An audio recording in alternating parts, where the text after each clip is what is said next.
this door down and rip you out of there. I love my job. As a strange turn of events, 3 police officers have been charged with theft after an eviction search that was meant to be easy. A Tyler, Texas owner is said to have called the police to get help evicting a tenant. Constable Curtis Harris and his 2 deputies, LaQuenda Banks and Derrick Holman, both showed up at the scene of the crime. However, the search should have been the first thing that happened before the keys were given over. But because of a mistake by Chief Deputy Banks, it is clear that the cops were not following the law that day. Someone on Twitter named it imposter_edits posted video from a body camera. On the video, Deputy Banks can be seen recording 3 cops taking things from the house without his knowledge. Deputy Banks can be heard in the bathroom of the house right from the start of the tape. She's looking around and putting things in her shirt. You can see her in the mirror as she does these things. Banks said, "I cut it off," and then you can hear the sound of her body camera turning on by mistake. As the police move from room to room, they keep looking through the things they found all over the house. Banks exclaims, "Oh, Ray-Bans," as she takes the fancy shades out of their case and shows them off. The next sound heard is Banks telling someone, "Hold on, don't come down here." Their identity is finally found to be that of the house's owner, even though they are not caught on camera. Sergeant Holman is holding the owner in another part of the house, while his friends continue to go through the things they have. They start taking things out of the closet, while Harris and Banks are working upstairs. Harris gives her a case to show off her watches, and Banks takes off her shirt and puts 4 watches inside. As Harris talks to her, the words, "Take that S***T" can be heard. Also, Banks kept stealing stuff. She put a box of Apple iPods and bullets with a .22 caliber cartridge inside her uniform shirt. The police start taking money out of the purses and wallets that are kept in the closet as quickly as they can. Banks is seen giving Harris a bag with money in it, and Harris can be heard saying, "Some more money." The 2 cops leave the bedroom after the owner said he wanted to see what the police were doing and that he might call a lawyer. So that the owner knows why they did such a thorough check, Harris and Banks tell her that they found cocaine, marijuana, and paraphernalia, and that she needs to wait outside while they finish their investigation of the house.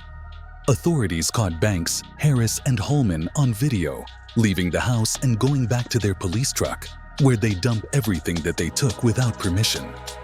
Along with that, Ketke says that the court records show that while Holman carefully looks at Banks's body cam, he asks, "What do you have?" After being asked, Banks says, "Some S***T he had me put in my pocket." Banks was opening the door to the driver's side of Holman's car when he asked, "Where is the cash?" When Banks was asked about Harris, he said, "Oh, he got that," which was a clear reference to Harris. After a week, the person renting the property told the Tyler police about a theft. Things like Chanel perfume, AirPods, 2 iPhone 12s, 2 MacBooks, $3,000 in cash, and other things worth more than $10,000 were there. The charges against Harris, Banks, and Holman included official oppression and abuse of official power. They were also charged with theft of goods worth between $750 and $2,500. Taking something without permission is a state jail charge that can get you up to 2 years in prison at the state level. CBS 19 reported that all 3 of their licenses to work as peace officers expired in December 2021. This means that they are no longer eligible to apply for jobs in law enforcement. Body camera footage shows the shocking moment when a female police officer laughed as she teased a 70-year-old woman who was mentally ill and had locked herself in the bathroom during a crazy episode. The video that went viral was cut down from 90 minutes of body camera footage given by the Tulsa Police Department. It is said to show Ronnie Carochia, a female police officer, banging on a bathroom door while laughing and telling a coworker, "This is going to be fun." This happened at the Habitat for Humanity Restore in Tulsa, Oklahoma, on October 25, 2021. When police arrived, an EMT told them that the victim, LaDonna June Paris, 70, was bipolar and having a manic episode. She had locked herself in the bathroom, as seen on the video. The EMS worker tells Kurochia, "We called you guys for help because we couldn't get her to do anything, and then she just ran off." But when police arrived at the bathroom, Kurochia was seen threatening the woman with a taser while she asked, "Do you want to get tased?" Paris could be heard telling her, "Don't do it. Is this what you want to do?" After Kurochia shook the door, Paris can be heard begging with her, "Get away from me. Get away. Get away." To this, Kurochia laughs and tells one of her coworkers, "I love my job." Soon, Paris is heard saying, "These cops are out to kill me." In a statement, the Tulsa Police Department said that the officers at the scene that day were following the department's rules, even though it said that the way they talked to each other could be perceived as unprofessional. Another officer and Kurochia are waiting for a third officer to break down the door. While they are waiting, Kurochia can be heard saying, "I hope it's a specific officer because I really like the way he works. He's going to pound the door open and spray her," which sounds like she means with pepper spray. When the third cop finally gets there, he breaks down the door. At this point, other officers can be seen tackling Paris to the ground. As they help her stand up, the police say they had to clean up the blood from the ground because they saw a cut on the side of her face. After Paris was arrested, the video finishes with a female officer, likely Kurochia, saying, "If you play stupid games, you will win stupid prizes." I'm just done with it.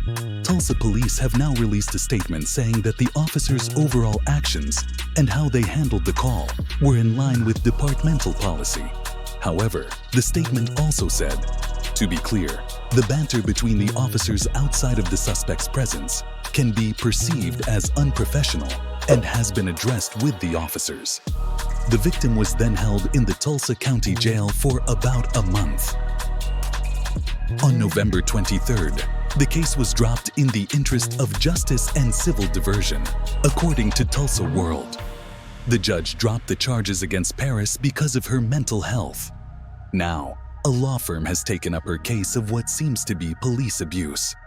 Solomon Simmons Law has been hired to represent Miss LaDonna Paris, a 70-year-old black great-grandmother and seminary student who was teasing, harassed, and angry by Tulsa Police Department officers before they beat her up while arresting her for showing signs of a mental health disorder in October 2021, the law firm told KFOR. A press conference was planned so that Paris could give her side of the story. They said, "We look forward to doing everything in our power to hold the officers involved in the attack and the Tulsa Police Department accountable for their shameful, illegal, and discriminatory actions, and to seek justice for Miss Paris." Here is Wester, the drugs planter. Prosecutors said they didn't know how many people Deputy Zach Wester may have hurt when he was arrested in 2019 for reportedly putting meth on cars without them knowing. The state attorney's office for the 14th Judicial Circuit chose not to press charges in almost 120 of the 300 cases involving the Jackson County deputy after looking into them.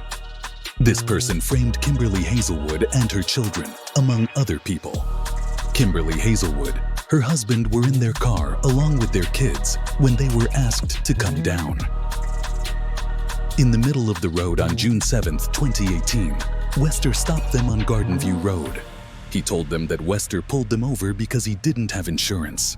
He told Hazelwoods that another officer was going to walk a canine around the car after going back to his own vehicle.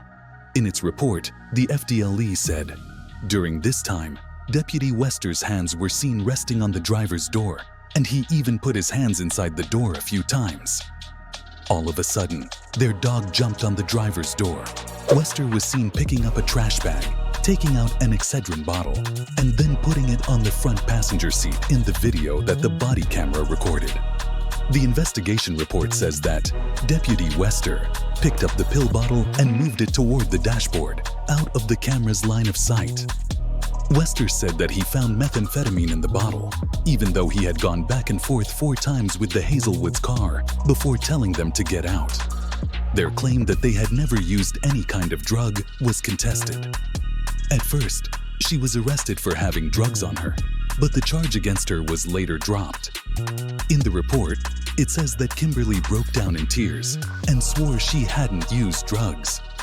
Wester, who is 30 years old, was accused of racketeering, falsifying evidence, official misconduct, false arrest, and having drugs and drug paraphernalia on his person. Early this year, he was found guilty of all of these acts. He was given a 12-and-a-half-year prison term and is now serving it in the state of Colorado. His illegal activities began with traffic stops that started with minor traffic violations, but ended with innocent people going to jail on false drug charges, such as having methamphetamine on their person. The things he did wrong were these police stops. It was because of this that the lives of many of the victims fell apart. In more than 100 cases, the government chose not to bring charges in the end. Wester was fired from his job with the district attorney's office in September 2018 after self-incriminating body camera video and other evidence came to light. This included a secret stash of ready-to-plant evidence in the trunk of his police car. Since May 2016, Wester has worked for the sheriff's office. Before and after the settlement discussion, U.S. Magistrate Judges Hope Cannon and Michael Frank ran the meeting. Everyone involved in the case, including the plaintiffs, the sheriff's office, the Florida Sheriff's Risk Management Fund, which will pay the payment, and Wester, who spoke on the phone, joined the court case. Sources who gave this information say that some of the plaintiffs have already gotten their settlement money. The lawyers for the sheriff's fund could not be reached by phone. Also, Donald Edenfield, the new sheriff of Jackson County who was chosen after the Wester crimes, did not answer the phone when called. Police say that a Seattle police officer and union head, who was reported to have laughed and said hurtful things about the death of an Indian woman who was hit by a police SUV, has been taken off patrol duty. A report in the Seattle Times said that the Seattle Police Department confirmed Thursday that traffic officer Daniel Otterer has been administratively reassigned to a non-operational position. A week ago, a group that keeps an eye on the cops said Otterer should be suspended without pay. It wasn't clear right away when Otterer was moved from traffic duty to something else. Since a recording from Otterer's body camera showed him laughing and joking on the phone with Union President Mike Solon, he has been under review. Otterer is vice president of the Seattle Police Officers Guild. Kevin Dave, another cop, hit and killed 23-year-old student Janavi Kandula while she was crossing the street on January 23rd. The call came in a few hours after that. Dave was going 74 miles per hour in a 25 miles per hour zone while on his way to a call about a drug accident. A detective's report says he began to slow down less than a second before hitting Kandula. The report said Dave was going 63 miles per hour when he hit the woman, and that his speed didn't give Kandula or Dave enough time to detect, address, and avoid a hazard that presented itself. The report also said that the SUV's emergency lights were on, and that Dave had chirped his siren at other intersections, and right before the crash. Kandula was thrown 138 feet. The crash is being looked into by the King County Prosecuting Attorney's Office as a crime. Otterer left his body camera on while he called Solon after leaving the scene of the accident. He had been called there to see if Dave was affected. The police department made a tape in which only Otterer can be heard talking. He downplays the accident by saying that Dave was going 50 miles per hour at the time, which is not true. It then sounds like he laughs and calls Kandula a normal person. He also says Kandula's life has limited value, and the city should just send him a $11,000 check. An officer who was looking at the body camera video for the crash probe told a lawyer in the police department about it on August 2nd. This led to the start of an investigation by Seattle's Office of Police Accountability. People around the world and in Otterer's home country have criticized what he said. Adrian Diaz, the chief of police, said he had talked to people from the Indian and Asian groups about it. It was taken out of context, the Seattle Police Officers Guild said in a statement, and the two men were making fun of how the city's lawyers might try to avoid responsibility for Kandula's death. Thanks for watching this video. Stay tuned for more.